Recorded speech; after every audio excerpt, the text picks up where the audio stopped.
Fatigue, crampes musculaires, anxiété, troubles du sommeil, faiblesse osseuse, palpitations cardiaques, migraines. Voici tous les symptômes que vous pouvez ressentir lorsque vous manquez de magnésium. D'ailleurs, saviez-vous qu'en France, 70% de la population présente une carence en magnésium? C'est énorme, n'est-ce pas? La bonne nouvelle, c'est qu'il est plutôt facile de combler cette carence avec des compléments alimentaires, mais à condition que vous choisissiez la bonne forme de magnésium. Pour déterminer quel type de magnésium vous devez prendre, il y a 3 éléments à prendre en compte: l'absorption, la tolérance digestive et l'objectif spécifique. Pour vous aider à choisir la forme qui vous convient le mieux, je vais vous donner le top 12 des types de magnésium, en partant de la moins recommandée jusqu'à la plus recommandée. C'est parti! 1. Oxyde de magnésium. L'oxyde de magnésium a une biodisponibilité relativement faible, ce qui signifie qu'il est moins bien absorbé par l'organisme. Il est souvent utilisé dans les compléments alimentaires en raison de son faible coût, mais il peut entraîner des effets secondaires gastro-intestinaux, comme des diarrhées et des maux d'estomac. Cette forme de magnésium n'est pas recommandée si vous avez des problèmes digestifs ou si vous avez besoin d'une absorption optimale. 2. Carbonate de magnésium. Le carbonate de magnésium est souvent utilisé pour soulager les brûlures d'estomac et l'indigestion, mais il est également moins bien absorbé que certaines autres formes. Il peut aussi provoquer des effets secondaires gastro-intestinaux chez certaines personnes, bien qu'il puisse être utilisé comme source de magnésium. Il existe d'autres formes beaucoup plus efficaces que vous découvrirez plus tard dans cette vidéo. 3. Sulfate de magnésium. Le sulfate de magnésium est souvent utilisé comme laxatif. Il peut être efficace pour soulager la constipation occasionnelle, mais il n'est pas idéal comme complément alimentaire régulier de magnésium. Son utilisation à des doses élevées peut entraîner des effets secondaires gastro-intestinaux importants, et il convient de le prendre avec prudence. 4. Chlorure de magnésium. Le chlorure de magnésium est une forme de magnésium couramment utilisée pour ses propriétés thérapeutiques. Il peut être bénéfique pour rétablir les niveaux de magnésium et compenser les carences en chlorure dans l'organisme. Mais il peut aussi provoquer des troubles digestifs chez certaines personnes. Il est important de suivre les dosages recommandés et de consulter un professionnel de la santé avant de l'utiliser. 5. Magnésium pidolate. Le pidolate de magnésium est une forme spécifique de magnésium qui est liée à une substance appelée acide pidolique. Lorsqu'ils sont combinés, ils forment le pidolate de magnésium. Cette forme de magnésium est souvent bien tolérée par le corps et peut être utilisée pour augmenter les niveaux de magnésium dans l'organisme. Le pidolate de magnésium est considéré comme une forme de magnésium relativement sûre et bien tolérée.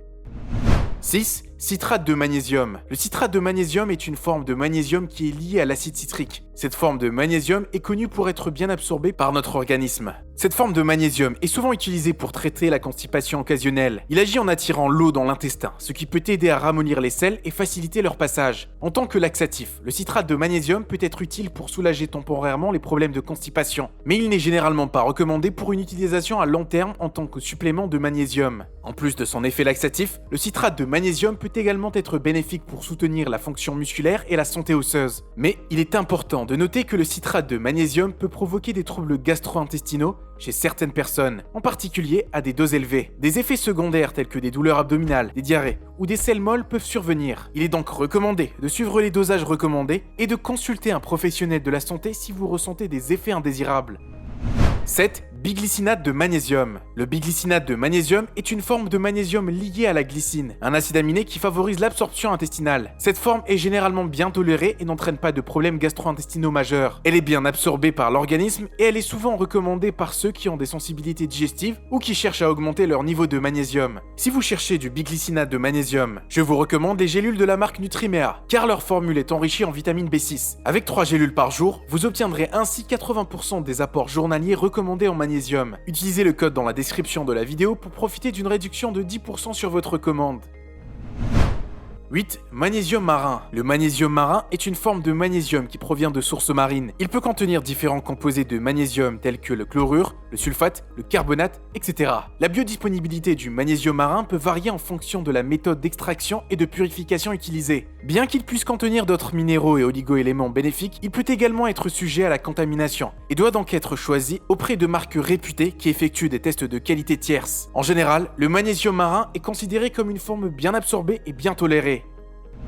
9. Malate de magnésium. Le malate de magnésium est une forme de magnésium qui est formée par la combinaison de magnésium avec l'acide malique. L'acide malique est un acide organique naturellement présent dans de nombreux fruits et légumes, et il joue un rôle essentiel dans le processus de production d'énergie dans nos cellules. Le malate de magnésium est réputé pour sa bonne biodisponibilité, ce qui signifie qu'il est bien absorbé par notre corps et qu'il est utilisé efficacement. Cela permet au magnésium d'être facilement disponible pour soutenir nos processus biologiques. Une des propriétés intéressantes du malate de magnésium est sa capacité à soustraire soutenir la fonction musculaire. Le magnésium joue un rôle crucial dans la contraction musculaire et la relaxation, ce qui est essentiel pour le bon fonctionnement de nos muscles. En fournissant du magnésium à nos muscles, le malade de magnésium peut contribuer à maintenir une fonction musculaire saine. 10. Glycérophosphate de magnésium. Le glycérophosphate de magnésium est une forme bien absorbée de magnésium. Il est souvent utilisé pour soutenir la fonction musculaire et la santé osseuse. Sa caractéristique est qu'il est généralement bien toléré par notre organisme et ne provoque pas de problèmes gastro-intestinaux majeurs, ce qui signifie qu'il est moins susceptible de causer des troubles digestifs, comme des maux d'estomac ou des diarrhées, par rapport à certaines autres formes de magnésium que nous avons vues précédemment. 11. Magnésium taurate. Le taurate de magnésium est une forme de magnésium liée à la taurine qui est un acide aminé. Cette forme de magnésium est particulièrement connue pour ses bienfaits pour la santé cardiovasculaire. Le magnésium joue un rôle important dans la régulation du rythme cardiaque, de la pression artérielle et de la fonction vasculaire. En étant lié à la taurine, le magnésium taurate peut soutenir ces fonctions cardiaques essentielles. De plus, la taurine elle-même est un acide aminé bénéfique pour la santé cardiovasculaire. Elle peut aider à réduire l'inflammation, à protéger les cellules cardiaques et à améliorer la fonction des vaisseaux sanguins. Ainsi, la combinaison de la taurine et du magnésium dans le taurate de magnésium offre un potentiel bénéfique synergique pour la santé du cœur.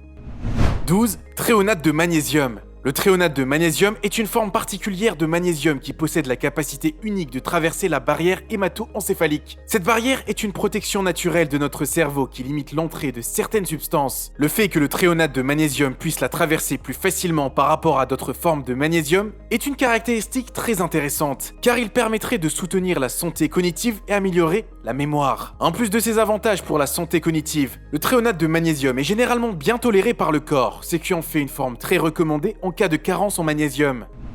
Mais attendez, avant que vous alliez acheter votre supplément de magnésium, laissez-moi vous donner 4 conseils très importants. Il est important de noter que la meilleure forme de magnésium peut varier en fonction des besoins individuels et des préférences. Il est toujours recommandé de consulter un professionnel de la santé avant de commencer tout complément alimentaire de magnésium, afin d'obtenir des conseils personnalisés en fonction de votre situation. Le magnésium peut interagir avec certains médicaments, car il réduit leur absorption et augmente leurs effets. Si vous prenez des médicaments, parlez-en à votre professionnel de la santé pour vérifier s'il y a des interactions potentielles entre le magnésium et vos médicaments.